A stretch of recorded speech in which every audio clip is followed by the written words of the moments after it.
mais uma transmissão da Academia Dynamis de Engenharia Geotécnica com a nossa live de domingo.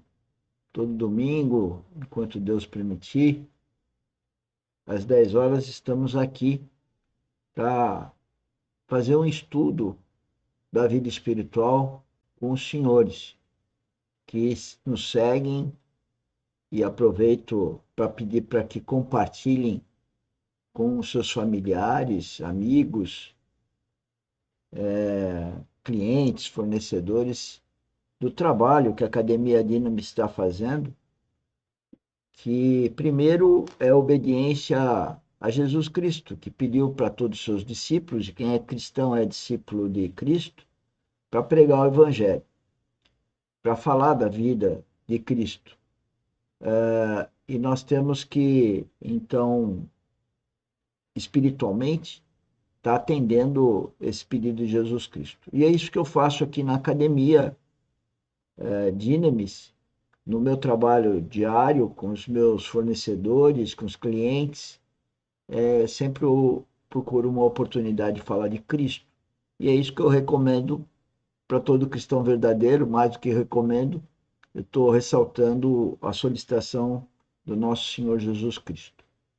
Bom, hoje nós vamos utilizar um vídeo, né, do Luiz Fontes, que é preletor lá de Goiânia.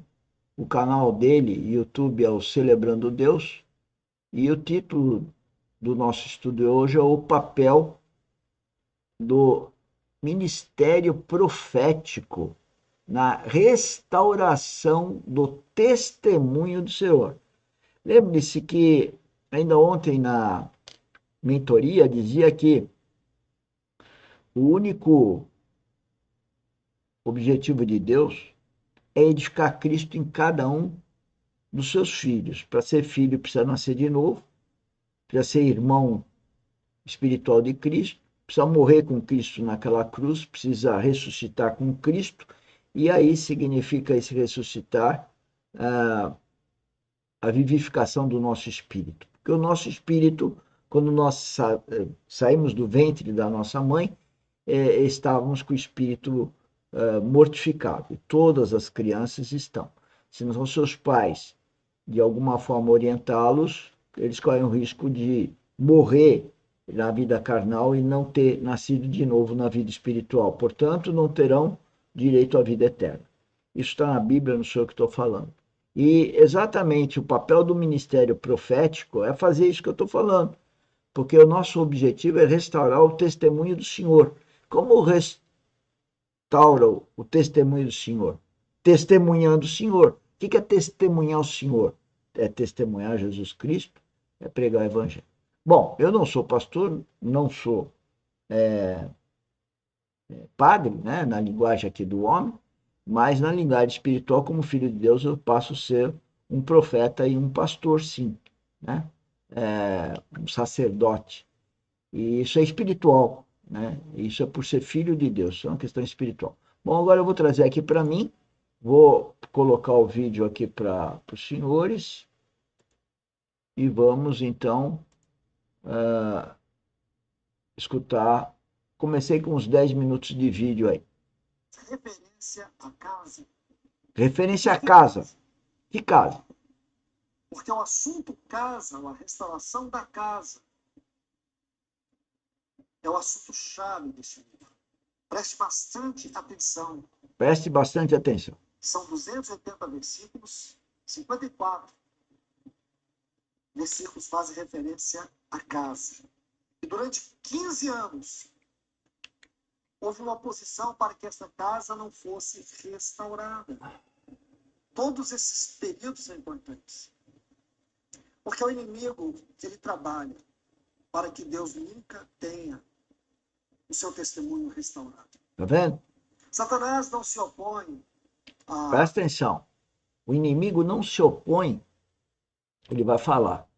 Mas o que o inimigo quer é que a gente não testemunhe Cristo. Então, você que se denomina cristão, se você não fala sobre o Cristo que existe em você, é porque você não tem Cristo em você. Porque se você tiver Cristo em você, tiver o mínimo de maturidade espiritual, e é o que a academia está querendo não, está fazendo, é o treinamento da vida espiritual, você vai chegar para os seus filhos, para os seus pais, para os seus cônjuges, para os seus amigos, enfim, para todas as pessoas do seu círculo de amizade, convivência familiar, os vizinhos, e falar de Cristo. Vocês percebem que ninguém fala? Então é isso que o inimigo quer. O inimigo de Cristo quer que a gente não fale dele. É uma questão óbvia. É o inimigo não quer que ele seja enaltecido. Agora, se você fala que é cristão, você devia de falar de Cristo. É isso que ele está dizendo. E perceba o que ele vai falar sobre o papel desse ministério profético, então, na restauração do testemunho do Senhor, e que isso está dentro de cada um dos cristãos verdadeiros, assim como o Luiz Fontes. Instituições religiosas organizadas, Aí, ó. com bons oradores, com uma boa equipe de louvor. Satanás não se opõe a isso. Aí, não se opõe a isso. Ele Religião. até pode andar de mãos dadas. Ele anda. Promovendo culto, entretenimento, encontros, conferências. Desde que nós nunca nos ocupemos com o assunto casa de Deus. Tá vendo? Então, o inimigo não quer que a gente trate da casa de Deus. Precisam entender melhor que é a casa de Deus. Não é uma edificação. É espiritual essa casa. Mas, com relação à questão religiosa, moral, cultural, pode falar o que você quiser. Porque não tem o espiritual. Então, o inimigo adora isso. Porque é o engano. É um engano que ele mesmo provocou no mundo. O mundo jaz no maligno. Quem é o príncipe desse mundo? O inimigo de Cristo. Ok? Então ele não quer que fale da casa, não quer que restaure a casa. Que casa será essa? Enquanto o assunto está na esfera da instituição, Satanás instituição ele não se importa. Não está nem aí. Agora existe algo sério, irmãos, isso precisa estremecer o nosso coração.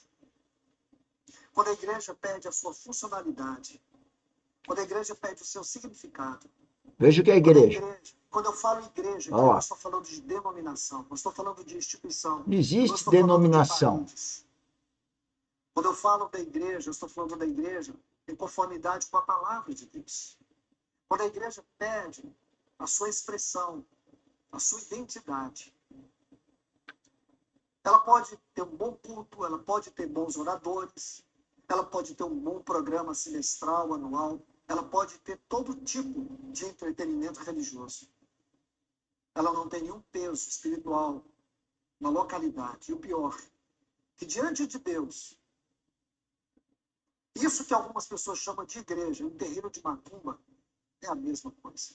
Senhores, vamos, só um minuto, dá para a gente passar falando o dia todo sobre isso. O mundo está totalmente perdido. Vocês podem pegar a religião, aí tá, principalmente domingo, nossa, tá cheio de gente indo para a igreja. Essa igreja que a pessoa vai com os pezinhos assim, não é igreja. Aquelas catedrais ou não, aquelas portinhas simples, aquilo não é igreja. Não, a igreja é espiritual, a igreja é viva, a igreja é espírito. Quem edifica a igreja é Jesus Cristo. Como que Jesus Cristo edifica a igreja? Através de uma parede? Através de uma grande catedral? Não, ele edifica falando no coração, através do Espírito Santo, em cada um de nós. A igreja de Cristo é um organismo espiritual vivo, não é parede. Então, tudo isso que tem hoje sendo falado da igreja ou denominações religiosas, elas não passam de coisas materiais e mundanas. Não tem nada a ver com a igreja de Cristo, onde ele mesmo a edifica. É espiritual a edificação. E ontem eu falava que o objetivo de Deus é edificar Cristo em cada um de nós. Então, isso é edificação de igreja em cada um de nós. Quando Cristo edifica a igreja em mim, através do Espírito Santo, eu aceito o Espírito Santo, eu nasci de novo, agora eu tenho uma vida espiritual que vai ser desenvolvida e eu estou no corpo de Cristo. Eu já estou na igreja de Cristo, também chamada de noiva, a noiva de Cristo. Eu pertenço ao corpo de Cristo. Eu e qualquer um que nasceu de novo. Tá bom? E quem está falando é o preletor, por isso que eu me apoio em quem sabe muito mais. Desde os 7, 8 anos dele que ele estuda a Bíblia. Não é o meu caso, mas eu estudo o que ele estuda. Ele facilitou o meu entendimento e facilita o vosso, nosso. E a academia tem esse propósito. Vamos continuar. Porque tudo não passa de religiosidade vazia. Eu sei que é delicado falar sobre